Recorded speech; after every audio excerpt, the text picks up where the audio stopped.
Doctors, nurses, and physician assistants all have opportunities to counsel patients about health-related behaviors.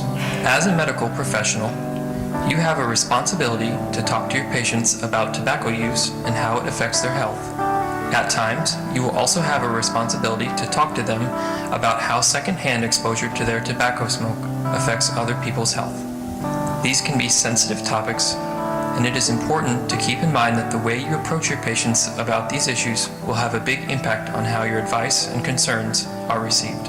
In general, it is not useful to confront or scold your patients about their tobacco habits, as that approach is usually not well received by patients and may interfere with your ability to counsel them effectively. Watch what happens as this provider becomes more and more confrontational in her warnings about tobacco use and her advice to quit smoking. Okay, so I wrote a prescription for an antibiotic for Aiden that should help with the ear infection, but in looking through the chart, I mean, it seems like he's had 6 or 7 of these just in the past year or so. Yeah. That's really a big problem. Yeah, it's pretty stressful for both of us. He gets really upset. Well, one of the primary risk factors for multiple ear infections in kids is actually smoke exposure. Are you smoking? Yeah, I do smoke, but I don't smoke around him. I try really hard not to smoke around him. Well, the fact that he's having these ear infections is indicating to me that he is being exposed to smoke. And so what can you tell me about that? I don't know. I mean, I try really hard not to smoke around him. I don't smoke in the car. When he's home, I go outside to smoke. I know it's bad, and I know it's bad for him, so I don't want him to be around it, so I try really hard. I really need you to quit smoking, both for your health and for Aiden. Did you know smoking around your child is associated not only with ear infections, it could get to the point where you have to put tubes in his ears pretty shortly here, but also things like vitamin C deficiency, cavities, like dental cavities, behavior problems, asthma, other upper respiratory infections. It's really putting him at a lot of risk.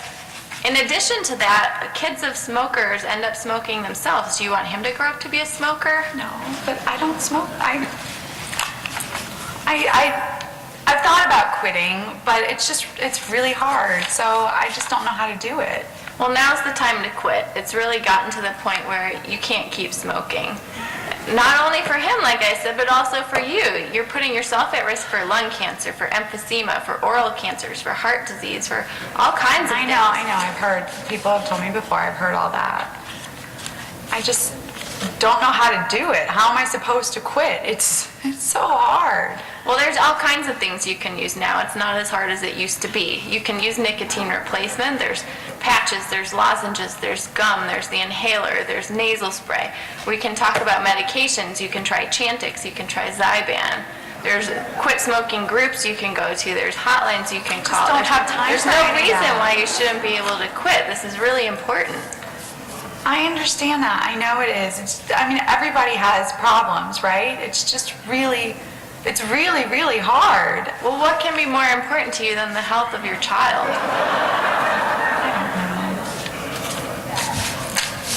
I really need you to tell me that you're going to quit smoking. This is really important. I'll go look at all those things and I'll try to find something and I'll talk to my doctor about it.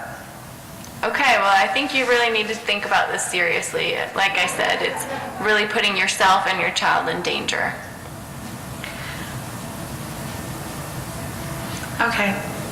Whatever. Okay. Okay. By starting the interaction with an accusatory question, "Are you smoking?" the provider immediately put this parent on the defensive and minimized the likelihood of a productive discussion. She then proceeded to lecture and scold the parent repeatedly while ignoring the parent's multiple remarks. All right, so I don't think you need a didactic. I think the visual spoke for itself, and just a couple observations. It's the only reason the patient, I guess, didn't run out of the room was that the pediatrician was blocking her way. And the only prescription that she was apt to take from this doctor was one for Valium or Xanax or something like that because of the anxiety state that she was in by the time that she left. So And collaborative care actually has one of its foundations is not so much the provision of psychotherapy by care managers, though some do it. It's principally motivational interviewing. It's principally about engaging a person in wanting to take care of themselves, in having a reason to take care of themselves, a purpose that drives them. And the extent to which somebody gets behind their own motivation, their own interest, they're very likely to pursue that. So this video is more of that.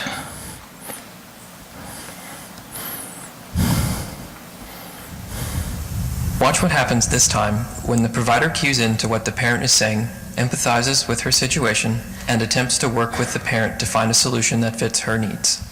So I wrote a prescription for antibiotics for Aiden. Okay. I did want to talk to you, though. I'm a little bit concerned looking through his chart at how many ear infections he's had recently, and I noticed that you had checked the box that someone's smoking in the home, so I was wondering if you can tell me a little more about that. Well, it's just me and him, and I do smoke. I try really hard not to smoke around him, but I've been smoking for 10 years, except when I was pregnant with him. But it's so stressful being a single mom and having a full-time job, and so that's why I started smoking again. You have a lot of things going on, and smoking's kind of a way to relax and de-stress. Yes, yeah. Some people have a glass of wine, I have a cigarette. Sure. And it sounds like you're trying not to smoke around him. Why'd you make that decision? I know it's not good for him. I mean, I've read those things about ear infections and asthma and stuff, but other kids have ear infections and their parents don't smoke. So on the one hand, you're worried about how your smoking might be affecting him, and on the other hand, you're not so sure if it's really the smoking that's causing these problems. Right, yeah. I mean, he doesn't have asthma. He hasn't had a lot of other problems that his other friends have. So, and I've thought about quitting before in the past, but I just don't see how it's possible right now. What made you decide to quit smoking when you were pregnant? Well, he was inside me and we were sharing everything, and I knew that he would get some of that, and I just didn't think I could live with myself if something happened to him. Right now, though, it feels almost too difficult to even manage or even to try. Yeah, exactly. How were you successful when you quit before? I don't know. I think about it now, I don't even know how I did it. I just did it. You know, I just couldn't imagine like him not being born or going into labor early and him having problems and stuff like that, all the stuff that they talk about with women who smoke. So that was just enough to say, okay, you know what, I'm not going to risk that. So the risks were so scary then that you were able to stop, but Yeah. they don't feel as scary to you now. no, I mean, we're two separate people, and like I said, I try really hard not to smoke around him. I'm pretty good about that. I don't let other people smoke around him. So You're doing the best you can do. yes. Yeah. Okay, but it sounds to me too like part of you really does want to quit. Yeah, I know that I need to, and I keep, every new year, I say, okay, this year I'm going to quit smoking, but then something happens, and it just doesn't. It's and on your quitting to-do doesn't list, happen. it's just not making it to the top. Yeah. If you did decide to quit, on a scale of 1 to 10, where 1 is not at all confident, and you don't think you could do it, and 10 is you feel pretty certain that you could, where do you think you fall right now? Probably like a 5, kind of in the unsure area. Like, I know I've done it before, so I know I can do it, but at the same time, it just seems really hard, and it's not the same situation. Well, what made you say 5 rather than 2 or 3? I know all the ways it's bad for me, and I don't want him to grow up thinking that it's okay to smoke. I don't want him to use any kind of, I don't want him to chew or anything like that. So I know I need to, especially before he gets old enough to understand what mommy's doing, but I just don't know if I can do it. Okay. So it sounds like you have a lot of reasons why you'd like to quit. You have been successful quitting in the past, And right now, you're just feeling a little bit hesitant about your ability to do it. Yeah. Where do you think we should go from here? I don't know. I'd like some help. I just don't know what kind of help I need. Sure. Well, if you'd be interested, that's something I can definitely talk to you about. There are a lot of new options that can actually help people be way more successful in their attempt at quitting. There's different medications you can try. I don't like medicine. Okay. There's also a lot of support groups and classes that you can take where you have other people to go through it with you, and sometimes just having that support can be a big part of it, especially for people like you where smoking is such a stress reliever. That sounds nice, but I'm not sure if I have the time for all that. Sure, it feels like something that would take up a lot of time and maybe not fit into your life. I wonder if we could talk about some options that might fit into your life. That would be really nice. Okay, well, if you're willing, then we could set up another appointment where you could come in and we could talk more about that. I would like that. That would be great. Great. Thank you. Sure. This time, the provider had the same agenda, to talk to this parent. So this is sort of like, this is a little bit like judo or something, interviewing judo, in that what this doctor was able to do was to have the very same words that in the first one came out of the doctor's mouth come out of the patient's mouth. So suddenly the patient is talking about the risks. And then the doctor goes back and finds a success rather than a threat, and then leverages that, and then quantifies that, and gets her to think about, well, what might make a difference, what might enable her to take a next step.